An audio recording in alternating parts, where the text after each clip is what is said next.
मुंबईमध्ये सकाळपासूनच लोकलची वाहतूक ही सुरळीत सुरू झालेली आहे। काल 150हून अधिक लोकल या रद्द झालेल्या होत्या। मुंबईमध्ये मोटरमनच्या आत्महत्येनंतर लोकल सेवेला फटका बसला होता।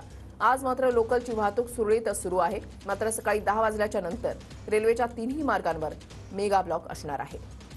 निवृत्ती बाबर आमचे प्रतिनिधी आमच्या सोबत आहेत। अधिक तपशील त्यांच्याकडून जाणून घेणार आहोत। निवृत्ती,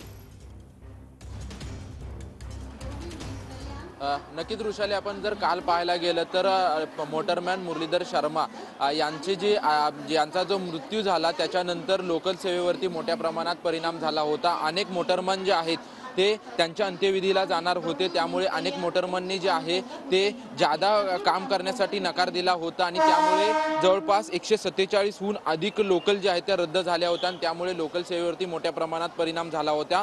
मुंबईकर नागरिक जेव्हा घरी जात होते त्यावेळेस मोठ्या प्रमाणात लोकल रद्द झाल्यामुळे ठिकठिकाणी गर्दी जी आहे ती गर्दी काल पाहायला मिळत होती, परंतु आज सकाळपासून लोकल सेवा जी आहे ती सुरळीत असल्याचं आपल्याला चित्र पाहायला मिळतंय। सध्या आपण दादरच्या रेल्वे स्थानकावरती आहोत। आपण पाहतोय की लोकल सेवा जी आहे ते सकाळपासूनच सुरळीत आहे, परंतु 10 नंतर यावरती परिणाम होण्याची शक्यता आहे, कारण आज रविवार असल्याने मध्य रेल्वेच्या हार्बर मार्गावरती, मध्य रेल्वेच्या सेंट्रल मार्गावरती आणि वेस्टर्न रेल्वेच्या पश्चिम मार्गावरती देखील आज मेगा ब्लॉक घेण्यात आलेला आहे। त्यामुळे 10 नंतर याचा परिणाम जो आहे तो परिणाम जाणवू शकतो आणि संध्याकाळी 4 नंतर काही मोटरमॅन जे आहेत ते जादा काम करण्यासाठी अजून देखील त्यांनी नकार दिलेला आहे। त्याच्यामुळे आज संध्याकाळी देखील याचा परिणाम जो आहे तो लोकल सेवेवरती होऊ शकतो।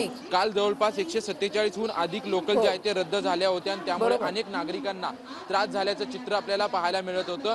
ते चित्र जे आहे आज सकाळपासून या लोकल ज्या आहेत त्या सुरळीत झालेल्या आहेत। मात्र 10 वाजल्याच्या नंतर रेल्वेच्या तिन्ही मार्गांवर मेगा ब्लॉक असणार आहे। धन्यवाद निवृत्ती, दिलेल्या सविस्तर माहिती।